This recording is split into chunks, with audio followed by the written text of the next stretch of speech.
Souvenez-vous. Lors de ma dernière vidéo, j'avais dit que je n'en referais pas avant la sortie du jeu. Eh bien, sachez-le, je n'ai aucune parole. Mais avant d'entrer dans le vif du sujet et de vous expliquer la raison de ma nouvelle vidéo, qui n'aura pas beaucoup plus d'intérêt que la dernière, sachez-le, néanmoins, j'ai tenu à la faire parce que j'avais des choses à dire.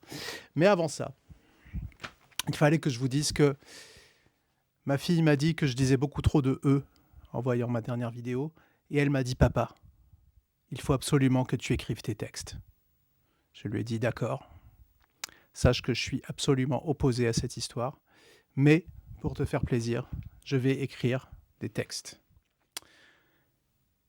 En voyant la dernière vidéo, ma femme m'a dit « T'aurais pas dû dire que t'avais 50 ans. »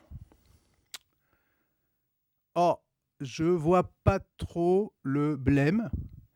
Et quand je lui ai demandé pourquoi, je crois que son mépris était trop grand pour pouvoir répondre.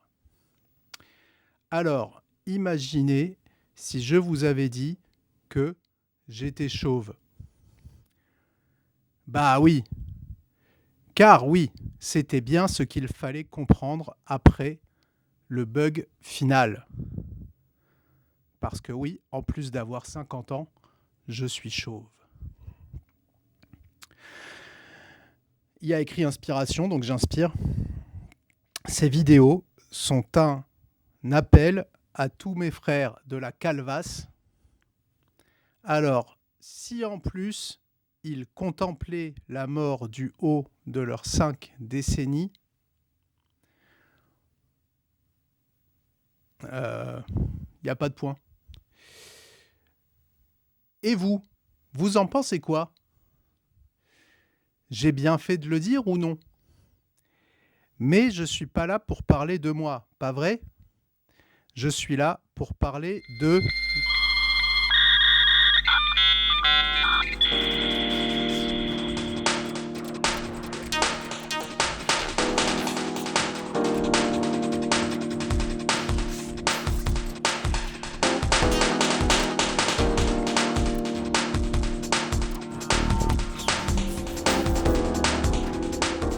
Vous l'avez compris, la lecture, c'est pas tout à fait mon truc. Je préfère largement improviser, ce sera plus naturel, il y aura peut-être plus de « e » et on va partir comme ça, en direct. Alors pourquoi cette nouvelle vidéo? Eh bien figurez-vous que, outre le fait que j'avais oublié un sujet important lors de la dernière vidéo, il y a des infos qui sont tombées, un peu malheureuses pour nous, Européens, et surtout j'ai eu envie de faire un truc immédiatement, parce que je sais plus, quelqu'un m'a posé la question ou quoi, mais j'ai eu envie de parler des classes du jeu. Voilà, des factions. J'ai eu envie de faire une présentation des factions du jeu. Ça me semble être une bonne entrée en matière. On ne va pas parler de règles, on va juste parler des factions. On va juste raconter ce que vous allez pouvoir trouver dans le premier set de Neuroscape. Mais avant toute chose, quelques infos. Il a été annoncé à la fin de l'année dernière, en décembre, avec une annonce plus conséquente en janvier, la sortie imminente du Kickstarter de Cyberpunk TCG. Donc on a attendu des siècles pour avoir un TCG Cyberpunk. Neuroscape était annoncé, tout allait bien, on aurait pu s'en tenir là, mais dans l'odieux monde des corpos, non, il fallait faire autre chose. Et, si possible, un truc qui soit basé sur une IP. Vous me direz, c'est pas le premier jeu de cartes qui sort ces derniers temps. Tiré de Cyberpunk, il y a eu un jeu développé par Mike Pondsmith, qui est un jeu de cartes, mais coopératif. Perso, j'aime pas les jeux coopératifs. Et narratif, et perso, j'aime pas les jeux narratifs non plus. Si je veux de la narration, je lis, je vois un film, je vois une série. Non, je vois pas une série, je vois un film, je lis un livre. Et si je veux de la coopération, je sais pas, je vais me balader en forêt. Ou sinon, je prends un chien. Non, moi, quand je joue à un jeu, j'aime bien qu'il soit compétitif, à savoir qu'on se foute sur la gueule. L'un face à l'autre, l'un face aux autres, les uns face aux autres. Mais alors la coopération, franchement, ça m'ennuie d'une force. Mais bon, respect à Mike Pondsmith. Donc ça, c'était autour de l'automne dernier, il me semble, sur Kickstarter. Et donc, voilà, qu'on nous annonce un TCG avec Cyberpunk 77, évidemment, le jeu vidéo. Ça m'a un peu fait mal au cœur, parce que je me suis dit, putain, quand même, c'est un peu vachard de sortir ça et d'annoncer ça, alors que t'as un autre TCG, Cyberpunk, alors, qui sort au même moment. Est-ce que c'est une espèce d'opportunisme? Est-ce que c'est le cosmos? En tout cas, donc sortir ça à ce moment-là, alors que t'as Neuroscape sans son IP et avec ces 2 gars derrière qui vont sortir leur jeu, bon, je trouve pas ça super bienvenu. Mais il y a un truc qu'il faut reconnaître, puisqu'ils ont montré assez vite des choses, c'est que le game design a l'air, bon, de sortir un peu de l'ordinaire, puisque même si on se fout pas sur la gueule l'un contre l'autre, on est dans une rivalité et ça va être une espèce de guerre des gangs dans lequel on va essayer de se voler des... je sais plus le nom. Bref, on va se voler des dés. Donc ça j'aime bien, mais ce que j'ai vu ça m'a l'air un petit peu mou et il y a un truc quand même sur lequel je préfère Neuroscape 1000 fois, outre le fait qu'ils sont indépendants et sans IP derrière, c'est que les illustrations sont un petit peu molles, ça ressemble beaucoup plus presque à du Android Netrunner qu'à du pur cyberpunk comme moi je l'aime, je vous l'ai déjà dit, un truc un peu granuleux, un peu crado, un peu béton. Et là, on a plutôt l'air d'être dans un truc un peu coloré, hein, un peu mou, et pas forcément un truc que moi j'aime à fond. J'ai vu quelques belles cartes, mais rien de comparable et rien qui m'inspire autant que les cartes de Neuroscape.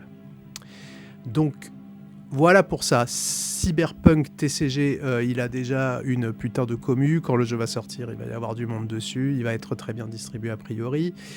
Il va y avoir tout ça. Nous, avec Neuroscape, on va juste ronger notre frein, on va essayer de gratter des gens, on va essayer de leur dire hey, vous savez, Cyberpunk, c'est pas seulement Cyberpunk 77, c'est tout un univers. Et puis bon, j'ai l'impression que Neuroscape est un petit peu plus vif, un petit peu plus profond dans son approche, mais on n'a pas vu grand-chose de Cyberpunk 77. TCG, de Cyberpunk TCG. La campagne Kickstarter arrive en mars, moi j'attends de voir ce qu'il propose.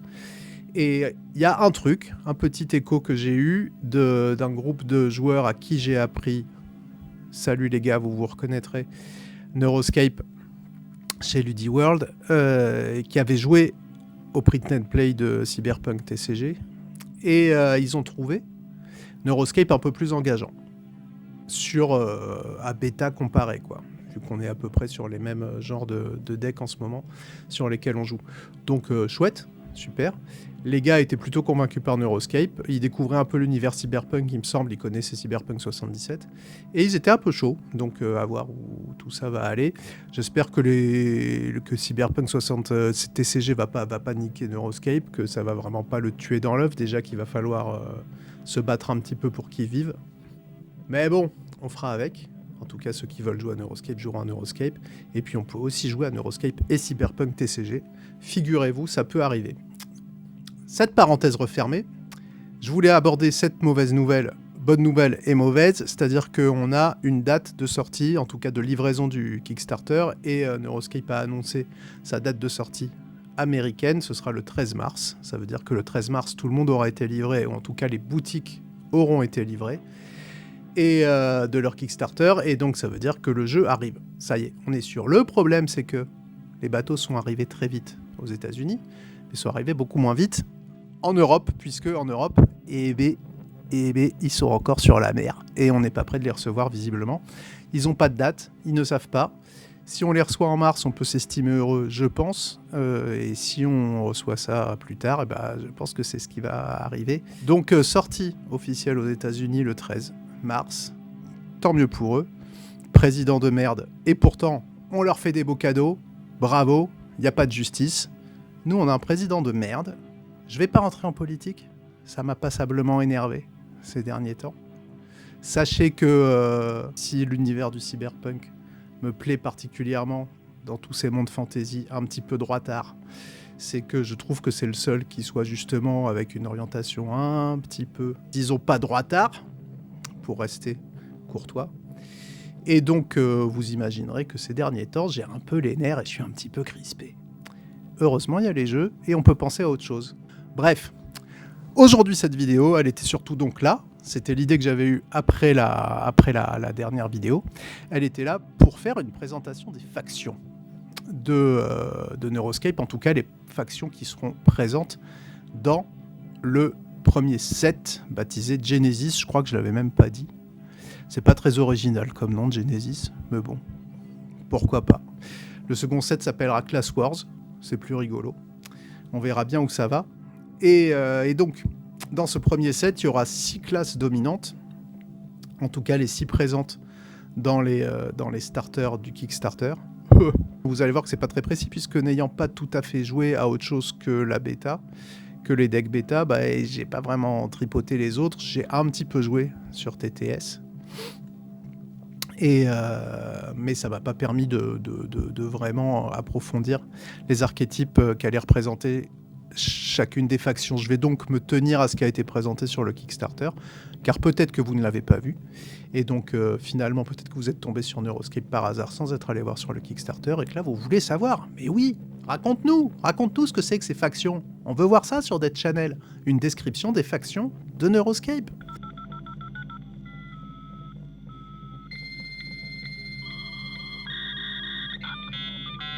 Il y a 6 factions principales, il y a 2 factions un peu secondaires. J'expliquerai pourquoi je considère qu'elles sont secondaires par rapport aux 4 ou 5 autres qui sont vraiment là accessoires et qui sont là juste un peu pour marquer, je pense, du flavor et empêcher certaines cartes d'appartenir à certaines classes. Je pense notamment à Singularity, qui pourrait être une carte hacker, mais qui est une carte IA. Il y en a 2 dans le jeu, il me semble. Et qui est vraiment une faction représentée par deux cartes, sachant que, je le redis, le build n'est pas faction lock, donc on peut mettre tout ce qu'on veut dans les decks. Ça va vraiment être une question de synergie avec sa mainframe. Et donc chacune des factions, je crois, a deux mainframes chacune.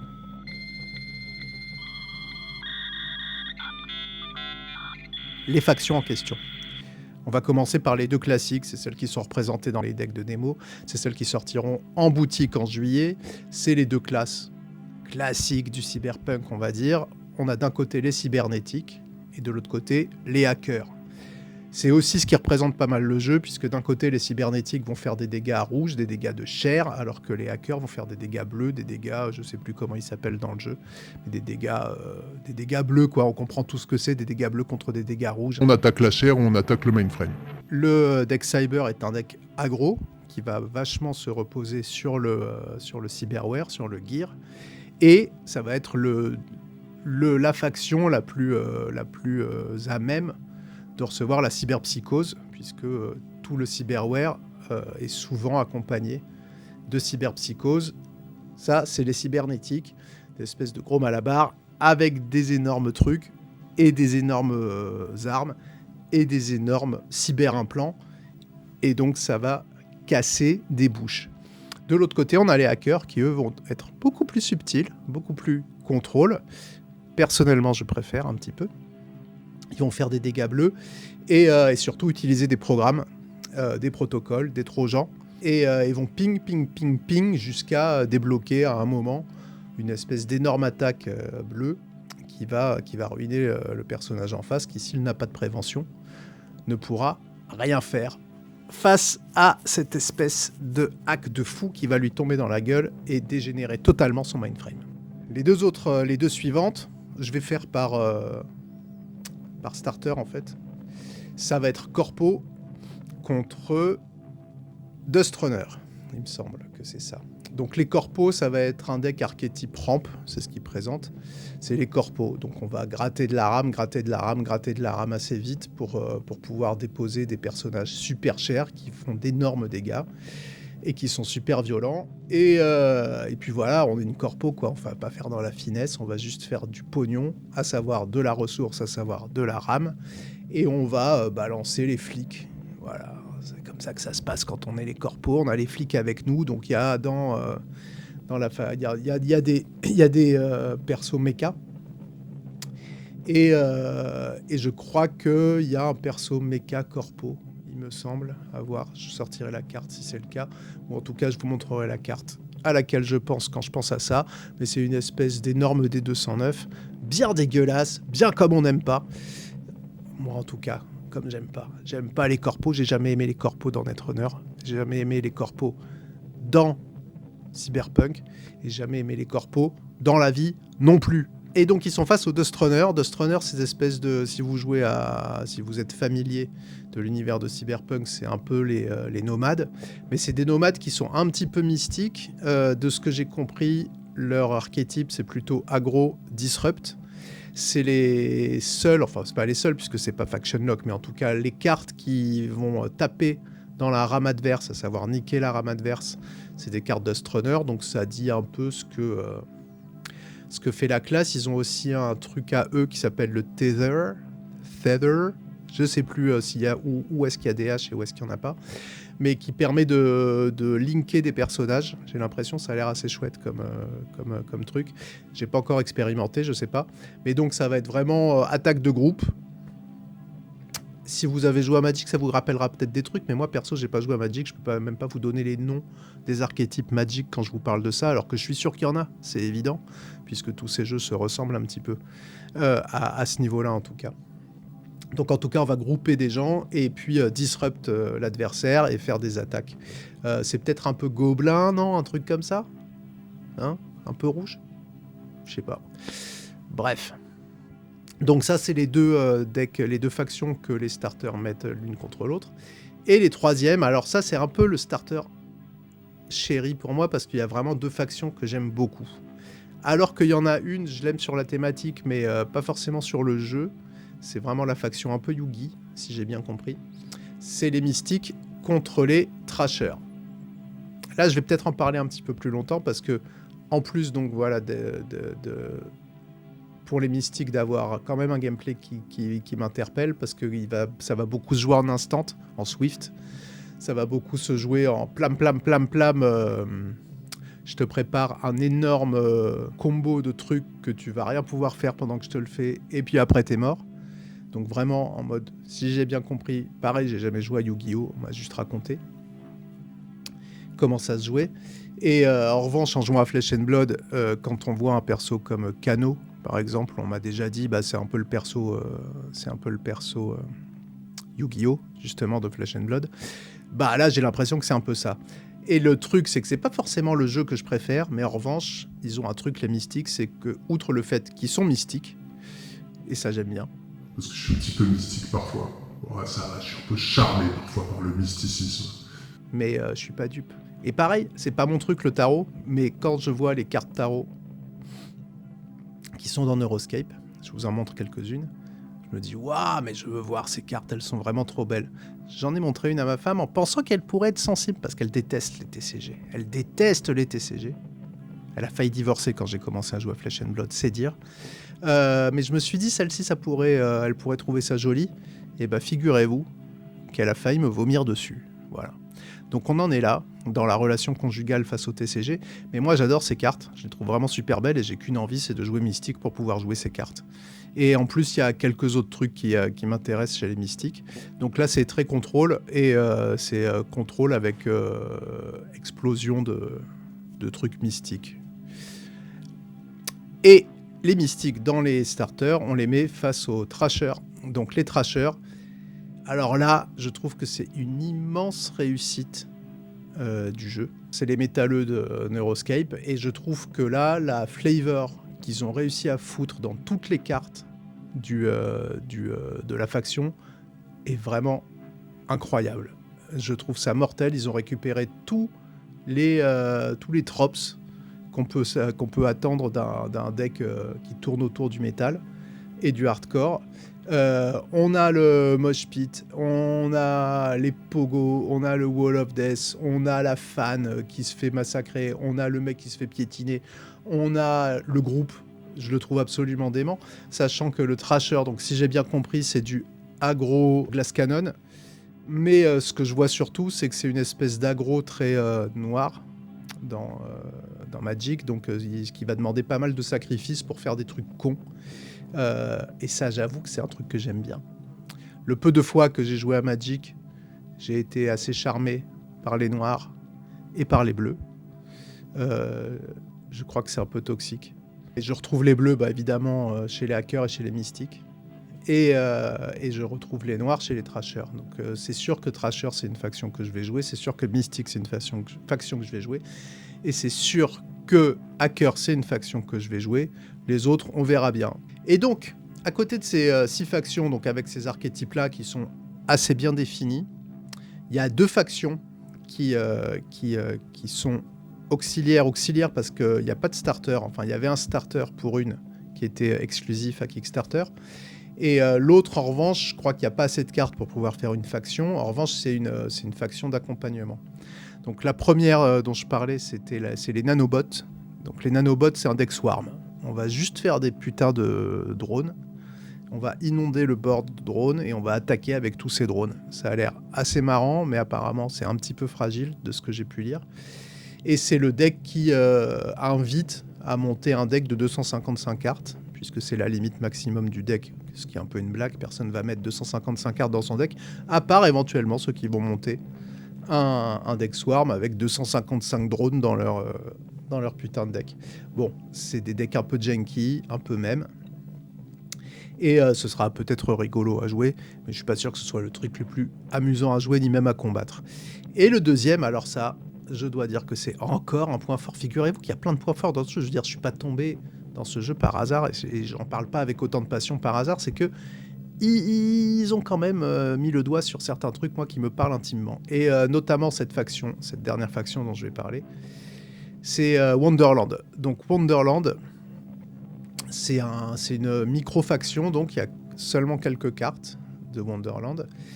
C'est peut-être la seule faction qui a une condition de victoire, puisque on va développer pas mal de tokens avec cette faction, j'ai cru comprendre, et qu'avec un certain nombre de tokens, on peut gagner sans avoir descendu à zéro une des jauges de l'adversaire. Et donc c'est un deck Wonderland qui s'inspire de Alice au Pays des Merveilles. Alors Alice au Pays des Merveilles, je sais plus si c'était tellement développé dans Cyberpunk, enfin dans l'univers de Mike Pondsmith. J'ai pas le souvenir que ce soit super développé dans les trucs de Gibson. Enfin, ni même dans des trucs que j'ai lus en Cyberpunk. Il me semble, mais vous me corrigerez, s'il vous plaît, corrigez-moi. Et il me semble que c'est surtout un truc qui est apparu avec Matrix, l'association Cyberpunk Alice au Pays des Merveilles. Pour plein de raisons, on pourrait disserter 1000 ans là-dessus, sur les Wachowski, sur Alice, sur Matrix, mais je suis pas là pour ça. Il y en a qui savent le faire mieux que moi probablement. Mais donc, moi, j'adore Alice, enfin j'adore, c'est un souvenir, le dessin animé, mais j'adore l'univers de Lewis Carroll, j'adore l'importance, enfin j'apprécie l'importance que Lewis Carroll a eue dans la littérature, et on peut dire ce qu'on veut de Lewis Carroll. C'est matière à débat, et j'ai pas du tout envie de débattre, surtout que je suis tout seul, alors avec qui débattrais-je à part avec moi-même? Mais moi je suis souvent d'accord avec moi-même, quoique parfois je me trouve vraiment très très con, et ça c'est aussi matière à débat, mais sur Alice, je suis assez d'accord avec moi. J'adore Alice, c'est un bouquin dans lequel je replonge volontiers pour lire quelques pages. C'est un dessin animé que je continue d'adorer et qui est merveilleux, et je vous invite à le revoir. Et j'aime aussi, il y a une chanson de Jefferson Airplane, il me semble, qui est inspirée d'Alice, mais qui est peut-être dans Matrix aussi. Waouh, putain. Et donc, ce Wonderland, je veux bien croire qu'il l'ait fait, que Neuroscape le fasse comme une espèce de petit POC à Matrix, mais enfin, il est développé de telle manière, la faction est développée de telle manière que je crois qu'il y a un véritable amour d'Alice de la part des mecs qui ont fait Neuroscape, parce que vraiment c'est très très bien senti, c'est hyper rigolo, la petite symbolique est chouette. J'ai regretté un truc, c'est que il y a sur une carte un petit lapin qui apparaît en foil quand la carte est foil. C'est la carte que je vais vous montrer là, Nova, c'est une des cartes stars du set. Et donc il y a un petit lapin planqué qui est en fait une espèce de breloque qui est accroché au téléphone du personnage qui est sur la carte. Mais en foil, il apparaît donc un petit lapin blanc. Et je me suis dit, putain, j'aimerais tellement que sur toutes les cartes d'Alice, il y ait ce petit lapin blanc qui apparaisse en foil. Comme ça, de manière très discrète, un peu en easter egg. Mais j'ai l'impression que ce n'est pas le cas. Donc ça va rester un fantasme. Dommage. Mais donc, il y a évidemment une thématique échec. On va retrouver la reine, on va retrouver les chevaliers, on va retrouver la chenille, le chat. Bref, mais tout ça de manière un petit peu, évidemment, adaptée à l'univers de Neuroscape. Et il y a des très belles cartes dedans. Et il y a une carte Alice quand même.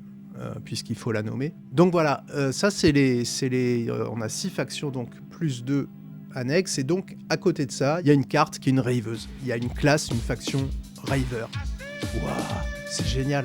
Et ça aussi, c'est un truc qui fait que, putain, mais j'ai envie de jouer à Neuroscape et j'ai envie de soutenir ce jeu, quoi. Parce que le jeu est un petit peu adulte. Bon, il y a du sang, etc. sur les cartes. Et le côté non aseptisé, c'est chouette. C'est un truc que j'apprécie. Parce qu'il y a aussi donc plein de drogues dans Neuroscape. Il y a des Taz, des Ecstasy, oui. Et donc, il y a une faction raveuse qui a l'air d'être une drag queen merveilleuse. Et la carte est incroyable. Je vous la montre. Et ça, rien que savoir que en fait, je vais pouvoir mettre ça dans un deck. Et encore une fois, je dis mais bravo. Et je dis mais Neuroscape, ce jeu a été fait pour moi, quoi. Enfin, les mecs collent tout ce que je veux. Je veux dire, il y a des trucs que tu mets dans un truc cyberpunk qui est évident.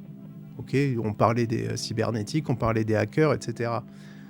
Mais après, il faut creuser un petit peu, se dire qu'est-ce qu'on va faire en termes de thématique. Je parle même pas en termes de jeu.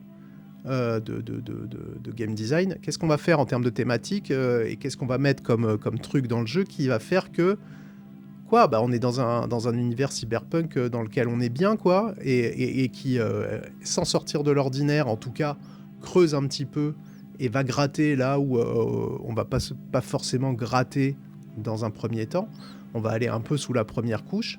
Et le fait qu'il y ait ce truc autour de Alice, pour moi, ça veut dire que voilà, les mecs se sont un petit peu creusés. Et le fait qu'il y ait une faction raver avec de la défonce et du Taz, putain, mais je trouve ça super, quoi. Les gars se sont autorisés. Ils sont, enfin, c'est ça qu'on attend d'un jeu indé, quoi. C'est que les mecs aient leurs idées et leurs envies. Et encore une fois, je dis pas que le game design va être révolutionnaire, mais sur ce qu'ils ont foutu dans leur univers cyberpunk, et en plus les illustrations qu'ils ont choisies, bah c'est vachement réussi, quoi. Enfin, j'adhère à fond. Vous l'aurez compris peut-être. Voilà ce que je voulais dire des factions. Donc voilà, donc Raver, il y a IA, il y a Mech, qui est représenté par deux gros machins. Et voilà, des micro-classes comme ça, des micro-factions, qui sont représentées par une ou deux cartes, mais qui seront peut-être développées un peu plus tard, dans le second set, dans le troisième. Bon, pour peu qu'il y en ait un second et un troisième. Le second, c'est assuré, a priori. Après, je souhaite que le jeu se développe et qu'il ait une belle vie. Mais malheureusement, on vit dans un contexte autour du TCG qui fait qu'on n'est pas du tout sûr d'avoir misé sur un dead game ou pas. Quand j'ai misé sur Neuroscape, je me suis pas posé la question. Si ça meurt, ça meurt. Si ça vit, tant mieux. Si ça devient Flesh and Blood, bah, je serai peut-être plus là plus tard. Mais bon, c'est tout ce que je leur souhaite. Mais si le jeu arrive à sortir, mettons 3, 4, 5, 7, je considère que ce sera une belle vie. Qu'on aura eu des cartes et qu'on aura de quoi jouer, encore et encore. Bref, je crois que j'en ai déjà bien assez dit. Que dire de plus ? Eh ben, je ne sais pas. Voilà, j'espère que vous avez appris des choses. Si vous avez des questions, n'hésitez pas. Vous les posez en commentaire. Parce que moi, je réponds. J'aime bien répondre aux commentaires. Et puis sinon, rendez-vous sur le Discord si vous découvrez que ce jeu existe et que qu'est-ce que c'est que ce machin et j'ai envie d'en savoir plus. J'ai un Discord. J'ai fait un Discord pour le jeu et pour la communauté française, mais je ne sais pas si j'arriverai à vous mettre le lien ici. Et puis surtout, vous abonnez pas. Hein, vous connaissez ma politique à ce sujet. Pas d'abonnement, à part mes amis.